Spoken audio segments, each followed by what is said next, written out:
그들은 마치 불타는 건물에서 도망치듯 떠나기 시작했다. 경고음도 울리지 않았고 법무부 복대는 어떤 알람도 울리지 않았지만 위험의 기운은 서로 교환하는 시선마다, 급히 닫히는 서류철마다, 그리고 해고를 앞둔 무거운 침묵 속마다 감돌았다. 그들은 직무의 무게에 겁먹은 신참이 아니었다. 수년간 싸워 마침내 공직의 정수를 상징하는 자리까지 올라온 베테랑 검사들이었다. 그런데 주저함 없이 모든 것을 내려놓았다. 왜일까? 인생 최고의 연계로운 자리를 돌아올 길이 거의 막혀 있음을 알면서도 포기하게 만드는 것은 대체 무엇일까? 한때는 분주한 발걸음과 전문적인 대화로 가득했던 복도에 이제는 탈영에 가까운 기운이 감돌았다. 연방검사는 한 명씩 사표를 제출했고 그 안에는 짧지만 묵직한 문장들이 담겨 있었다.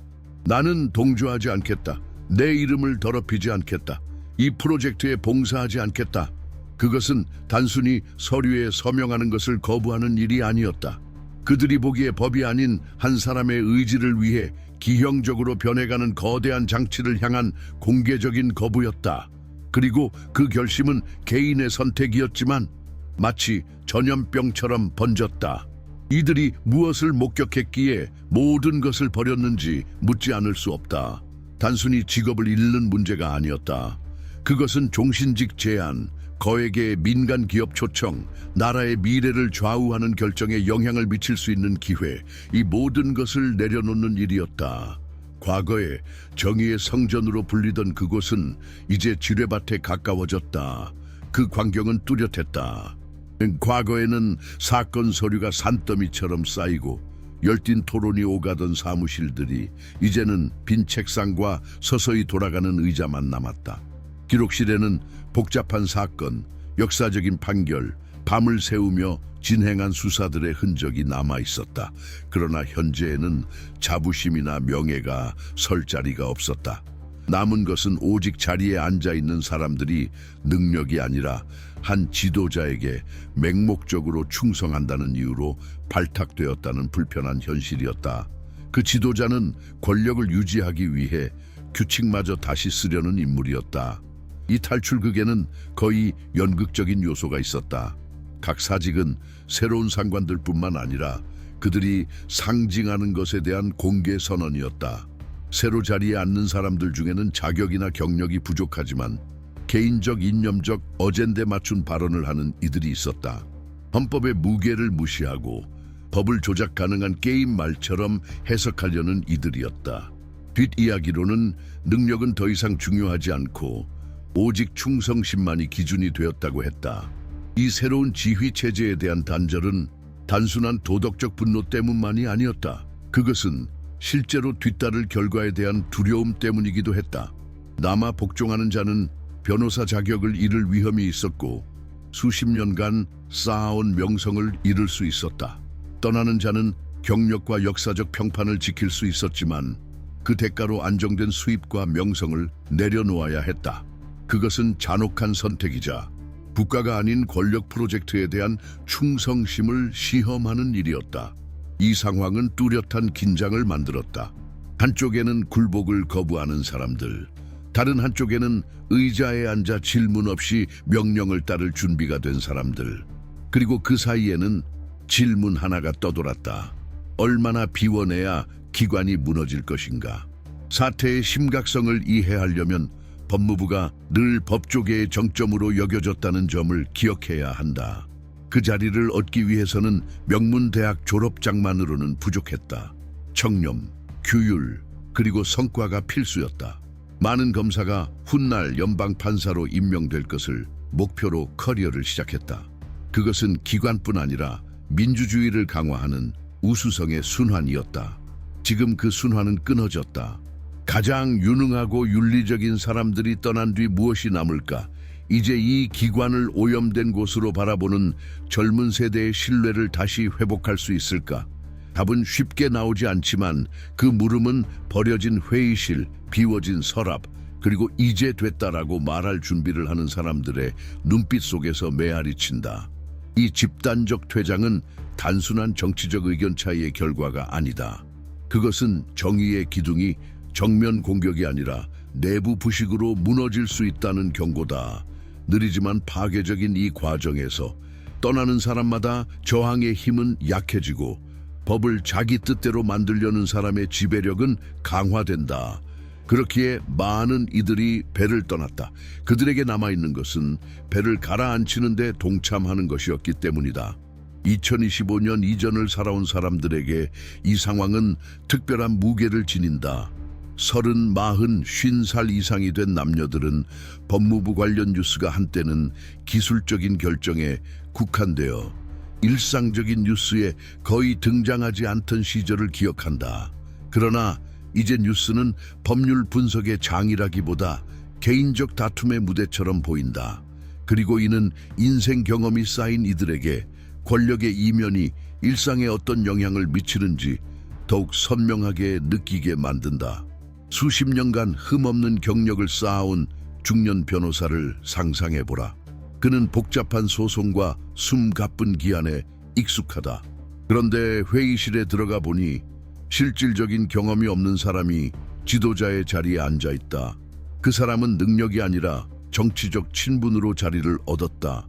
그리고는 매뉴얼을 무시하고 판례를 무시하며 더 심각하게는 업무의 정당성 자체를 위태롭게 만드는 지시를 내린다. 이 딜레마는 단순한 법률 문제가 아니라 도덕적 문제다.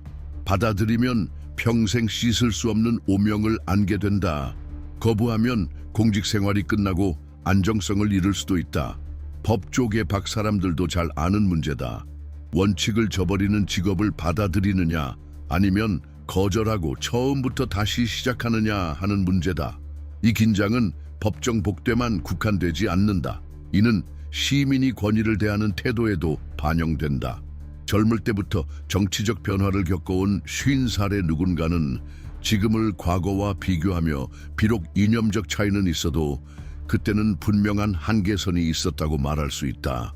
반면 30살의 누군가는 인생과 경력을 막 쌓기 시작하며 규칙이 상황에 따라 바뀌는 게임에 발을 들인 듯한 기분을 느낀다. 이런 불안은 여론조사 수치로만 측정되는 것이 아니라 미래 계획 자체를 흔드는 불안이다. 직장을 떠난 이들이 들려주는 이야기는 분노보다 실망과 안도감이 섞여 있다. 실망은 경력의 정점이라 여겼던 곳이 불안정한 땅으로 드러났기 때문이다.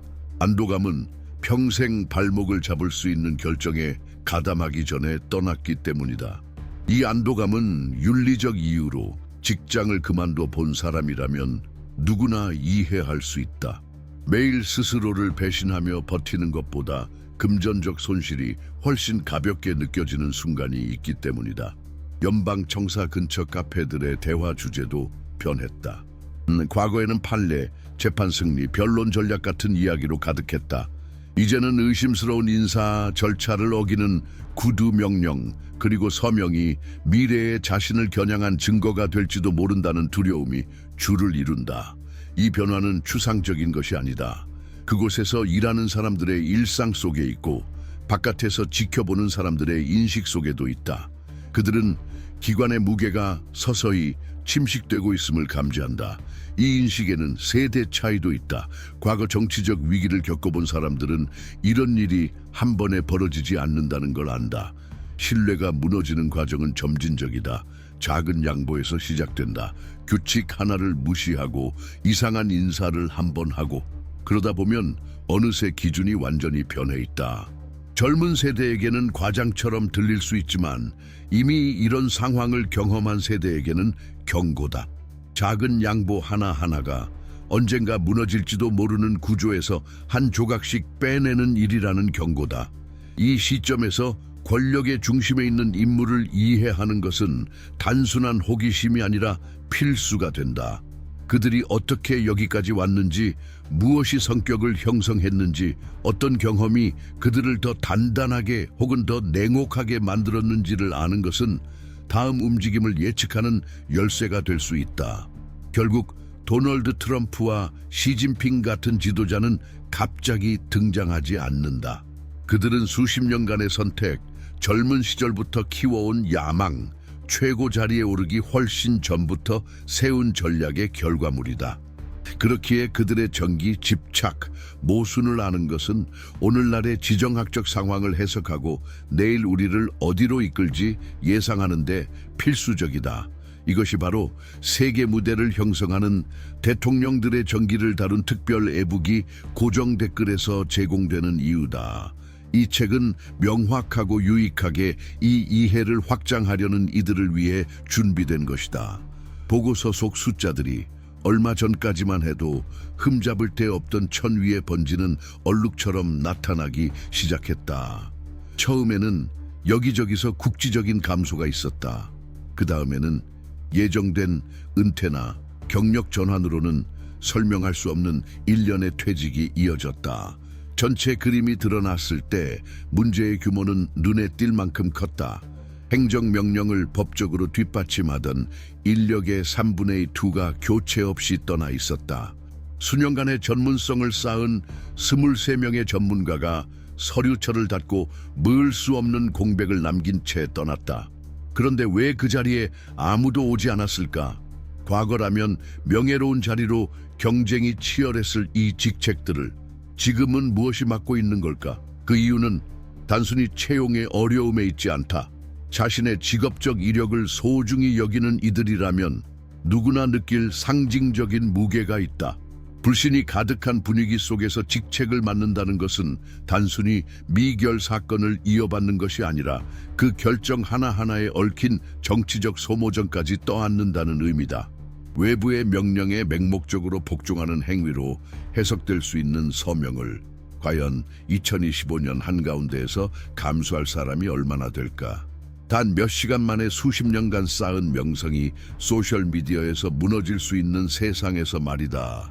그 사이 빈자리는 그대로인 채에 사건들은 쌓여간다.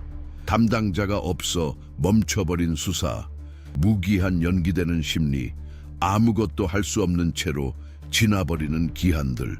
내부에서는 이것이 단순한 운영 문제만이 아니라는 말이 돈다.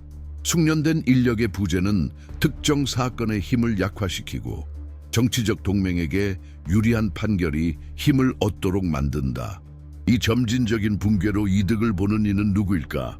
아니, 애초에 이런 전략이 법 집행력을 약화시키기 위해 의도된 것은 아닐까? 아직 운영 중인 사무실을 들여다보면 상황은 더욱 긴장된다. 남아있는 검사와 수사관들은 업무를 겹겹이 떠안으며 균형의 개념을 넘어서는 근무 시간을 감내한다. 피로는 곧 업무의 질에 드러난다. 기술적 실수 하나, 놓친 기한 하나가 안에서부터 신뢰를 갉아먹는다. 정밀함과 엄격함에 의존하는 시스템에서 기초가 무너지기 시작할 때 어떻게 대응할 수 있을까? 동료들 간의 신뢰 문제도 있다. 민감한 사건이 배당될 때 더 이상 어떻게 이길 것인가가 아니라 이 동료가 법의 원칙을 지킬 것인가 아니면 외부 압력에 굴복할 것인가가 먼저 떠오른다. 이런 의심은 일터를 지뢰밭으로 만든다. 눈빛 교환이 공식 회의보다 더 많은 의미를 담게 된다. 잘못 해석된 한마디가 팀 전체를 마비시키는 불신의 파도를 일으킬 수 있다. 이런 분위기 속에서 확실한 경력 없이 자리에 오르는 인물들은 기준이 더 이상 기술적 역량이 아니라 개인적 충성이라는 인식을 강화한다. 법률적 농어 대신 격정적인 연설이, 문서화된 지침 대신 비공식 지시가 자리를 차지한다. 한 통의 전화나 비공개 회의로 규범이 우회될 수 있다면 시스템의 남은 예측 가능성은 무엇인가?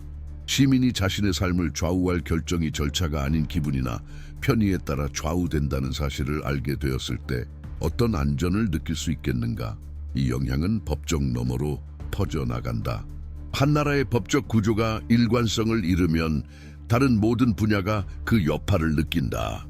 상업계약은 정치적 위험을 고려해 더 강력한 조항을 포함하게 된다. 투자자는 전략을 재검토하고 기업은 확장 계획을 미룬다. 안정적이던 일상을 누리던 가정마저 저녁 식탁 대화 속에 스며드는 불확실성과 마주하게 된다.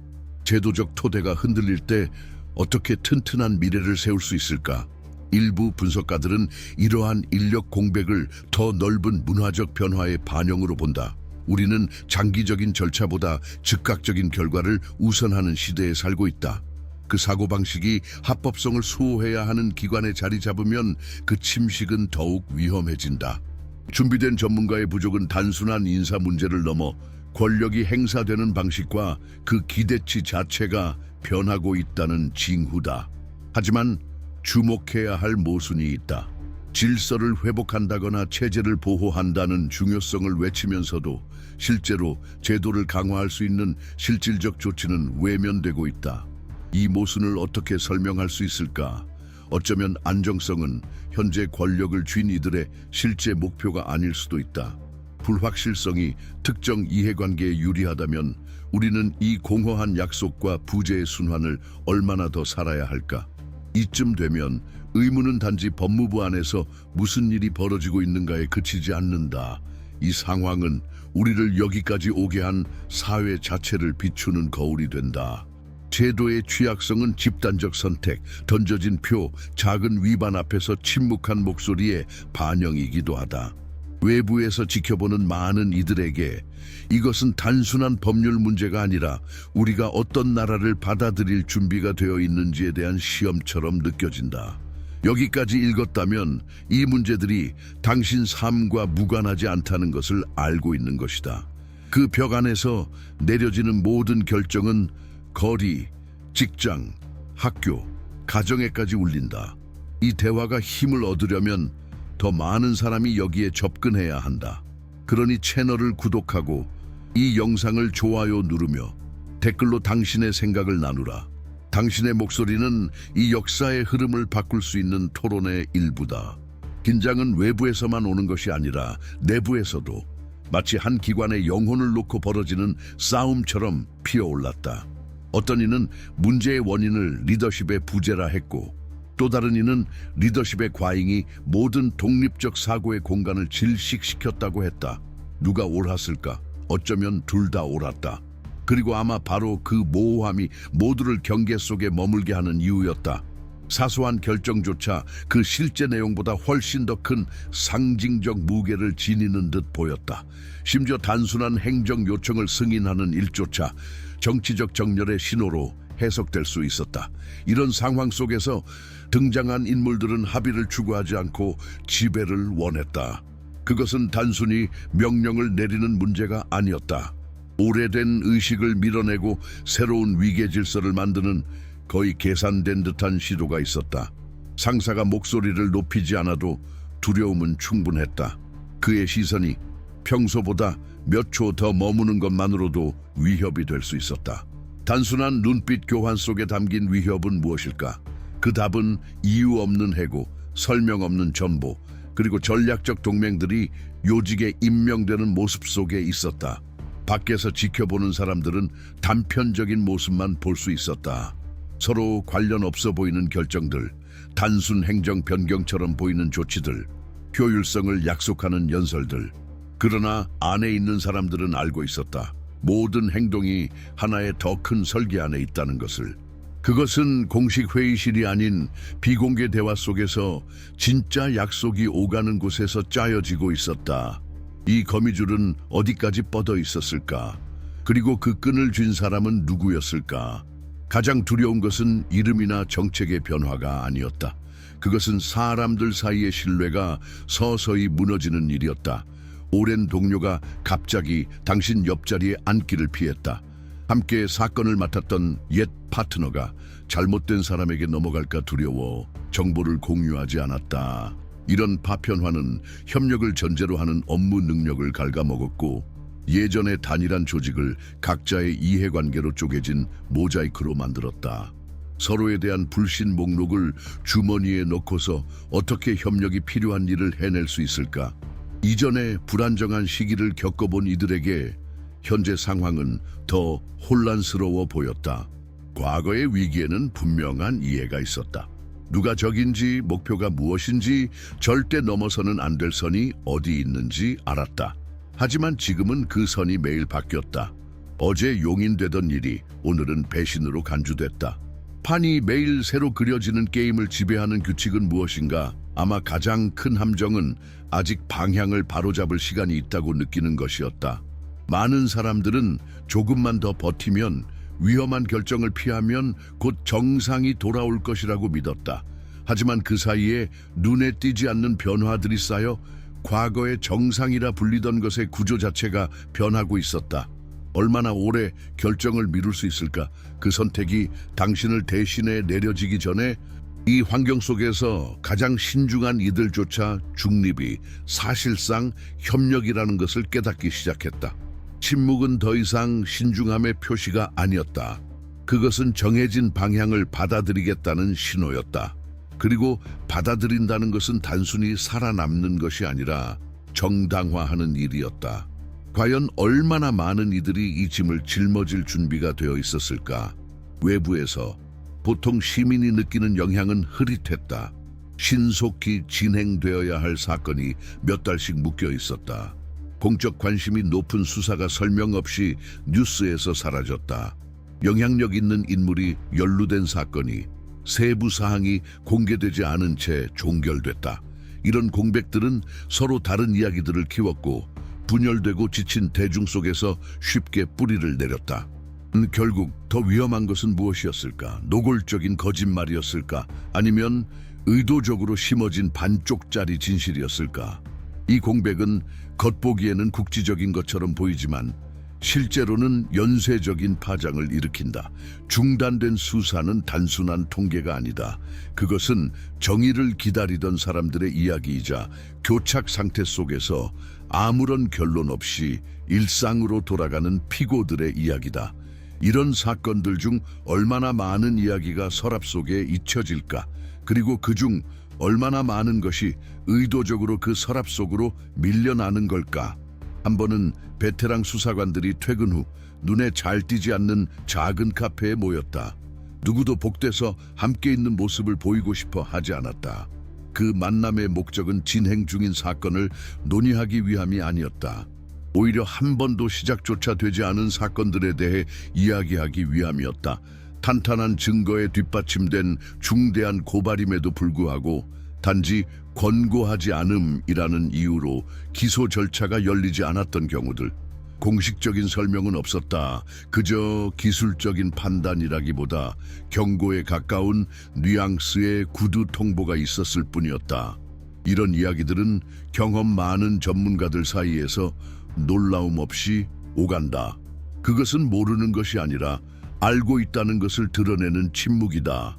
이런 상황을 이미 목격한 적이 있는 사람들은 가장 위험한 왜곡이 요란하게 강요되는 것이 아니라 일상적인 절차 속에 스며들어 어느새 관행이 되어버리는 것임을 안다.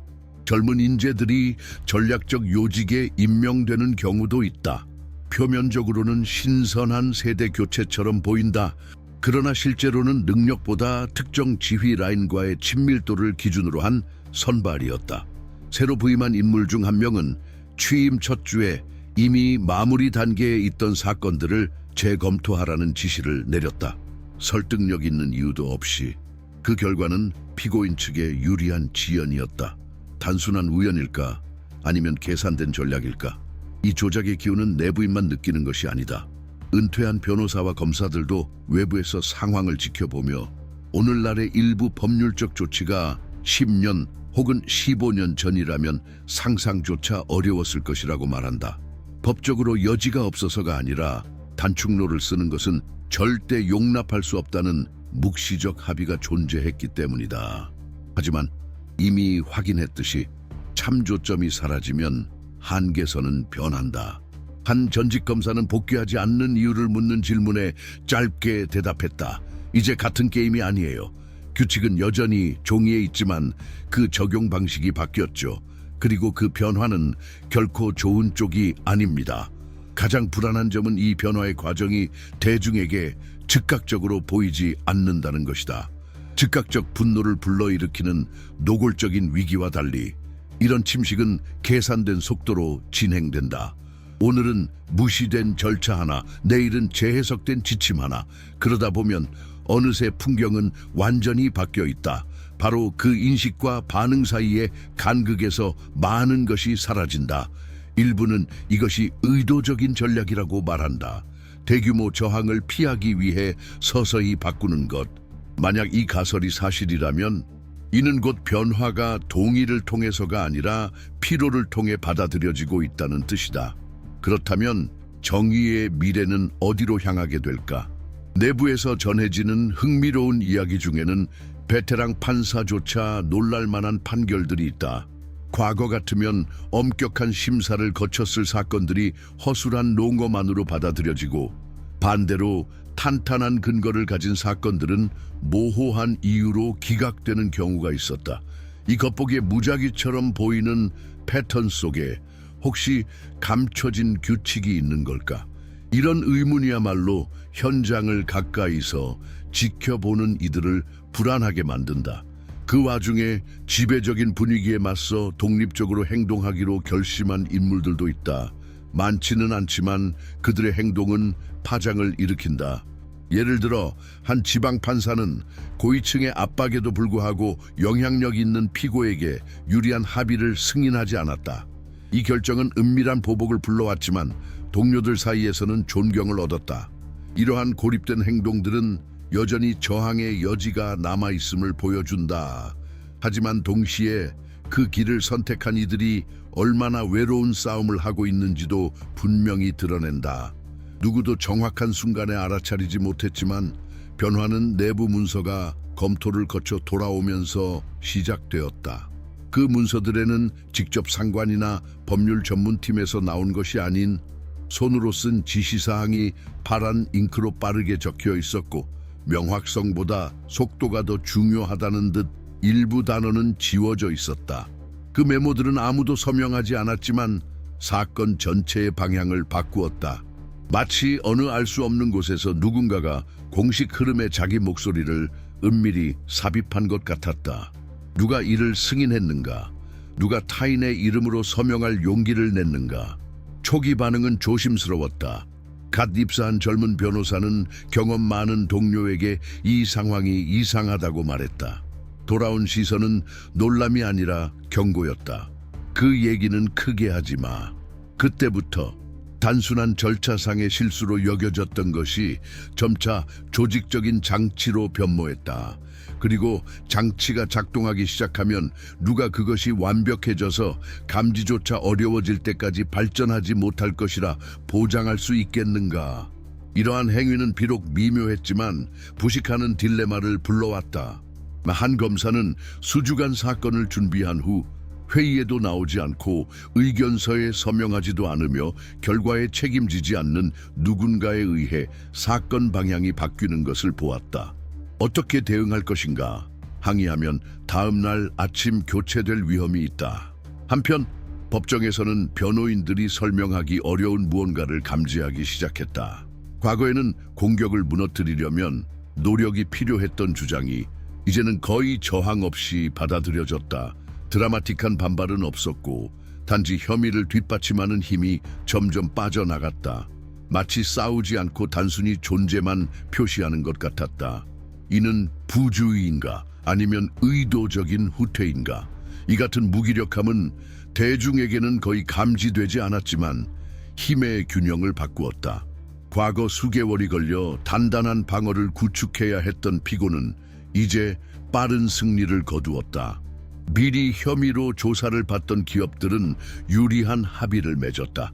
그리고 그 사이에서 영향력 있는 인물들은 장기 소송에 부담 없이 자유롭게 행동할 수 있었다.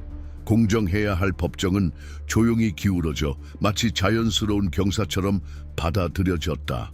가장 많이 회자되는 이야기 중 하나는 환경 사건과 관련된다. 수년간 불법 폐기물 투기로 고통받던 한 지역사회가 대기업의 책임을 묻기 위해 기다리고 있었다. 사건은 진행 단계에 있었으나 갑작스레 설득력 없는 이유로 다른 관할구로 이송되었다. 새 법원은 증거 제출이 불가능할 정도로 촉박한 일정으로 사건을 접수했다. 결과는 증거 부족으로 무죄 선고였다. 지역사회는 오염된 물과 함께 집으로 돌아갔고 기업은 이익을 유지했다. 이런 일이 몇 번이나 반복되어야 아무도 문제 삼지 않을까? 사건들이 사라지는 동안 또 다른 현상이 나타났다. 핵심 기록의 소실이다. 분명한 물리적 분실이 아니라 디지털 보고서에서 일부 내용이 삭제되거나 중요한 순간이 빠진 녹음, 변경 기록 없는 조작된 표 등이었다. 책임자들은 이를 시스템 오류라고 주장했다. 그러나 특정 인물이 연루된 내용만 문제가 생기는 그 시스템은 과연 무엇인가? 이런 사건들은 아직 규칙대로 행동하려는 이들에게 심리적 충격을 안겼다. 고립감이 커졌다. 이전에는 서로 의지하던 동료들이 민감한 정보를 공유하지 않으려 했다. 신뢰는 조사팀의 척추와도 같았는데 그것이 사라지자 남는 것은 텅 빈 직무와 매달 들어오는 급여뿐이었다. 나 밖에서 뉴스로만 상황을 접하는 이들에게는 판결과 결정, 보도자료가 일상처럼 보였다. 그러나 질문을 계속하는 이들에 대한 압력은 점점 심해졌다. 끝까지 사건을 추적하려는 검사는 몇 시간 동안 이어지는 정렬 회의에 초대받지만 새 증거나 인력 증강은 없었다. 대신 막연한 권고와 시대 상황을 모르는 자는 빠르게 퇴출될 수 있다는 은근한 경고만 받았다. 어떤 이들은 무게를 견디지 못하고 덜 주목받는 부서로 옮기거나 행정직 또는 주변 업무를 받아들였다. 또 다른 이들은 조직돼서 자취를 감추고 법적 중요성이 없는 부서로 재배치되었다. 해고 없이 효과적으로 무력화하는 방법이었다. 대중은 보지 못하고 언론은 보도하지 않으며 시스템은 겉보기에는 정상적으로 작동을 계속했다. 진짜 문제는 현재 누가 지휘하고 있느냐를 넘어서 이 체제가 누구에 의해 반복되는 것을 막을 힘이 있느냐는 것이다. 아무것도 변하지 않는다면 다음 사이클은 단절이 아니라 그림자 아래 계속되는 같은 게임의 또 다른 얼굴일 뿐이다. 우리가 지금까지 벌어진 일을 바라볼 때 피할 수 없는 질문이 떠오른다. 지금 우리는 어디에 있는가? 수많은 구조가 변형되거나 오염된 이후에도 신뢰를 진정으로 재건할 가능성이 있을까? 만약 그렇다면 그 진정한 재건이 단지 거치대가 아닌 날카로운 시선을 달래기 위한 허상이 아닌 실제가 되도록 기꺼이 대가를 치를 이는 누구일까? 정해진 답안은 없다. 그러나 오늘날 결정들이 쌓이는 권력의 중심에서 진정한 변화가 나오지 않을 것임은 분명하다. 변화는 관찰하고 분석하며 질문하는 이들의 깊은 이해에서부터 시작되어야 한다. 쉽게 납득할 답변에 만족하지 않는 이들의 이하에서 말이다. 바로 그 이해가 수동적 관찰과 의식적인 참여를 가르는 선이다. 단순히 특정 인물이 결정을 형성한다는 사실만 인식하는 것이 아니라 그 인물이 어떻게 형성되었고 어떤 경험이 그 선택을 정의했으며 어떤 행동 패턴이 반복되는지를 알아야 한다. 누가 움직이는지 그 내밀한 이야기와 전략적 동기를 모르면 지정학적 움직임을 정확히 해석할 수 없다. 도널드 트럼프와 시진핑 같은 지도자들은 세계 무대에 갑자기 등장하지 않았다. 그들의 여정은 복잡한 배경과 최고 자리에 오르기 훨씬 전부터 내린 선택들과 조용한 투쟁과 공개적인 대립의 결과다. 그들의 생각이 언제부터 형태를 갖추기 시작했고 승리와 패배에 어떻게 반응했으며 어떻게 영향력 네트워크를 구축했는지 이해하는 것은 현재뿐 아니라 미래의 가능성까지 설명하는 숨겨진 기계장치를 밝혀내는 것이다. 이러한 지식은 우리의 인식을 확장시켜 매 헤드라인을 순진하게 받아들이지 않게 한다. 그래서 나는 이 세계적 균형을 형성하는 지도자들의 전기를 자세히 밝힌 독점 디지털 서적을 추천한다. 첫눈에는 단절된 듯한 점들이 연결되어 더 넓은 지도를 보여준다. 이 자료는 고정 댓글에서 확인할 수 있다. 이 대화를 진행하며 이 논의를 더 깊게 파고들 필요를 느꼈다면 채널 구독과 댓글, 좋아요를 남기길 권한다. 당신의 작은 행동 하나하나가 지금 정보 교환에서 지배적인 빠르고 피상적인 형식 속에서 좀처럼 자리를 얻기 힘든 진지한 성찰의 공간을 더욱 튼튼하게 만든다. 더 나아가 당신의 피드백은 다음 성찰의 방향을 결정하는 데 큰 도움이 된다. 여기까지 시간을 내어 관심을 가져준 당신께 깊은 감사를 전한다. 많은 이들이 피하려 하는 주제에 이렇게 집중해 준 것이야말로 이해하는 것이 변화의 첫걸음이라고 믿는 이들의 불씨를 살아있게 하는 힘이다. 다음 콘텐츠에서는 새로운 길을 탐색하고 아직 어둠에 감춰진 영역을 드러낼 것이다.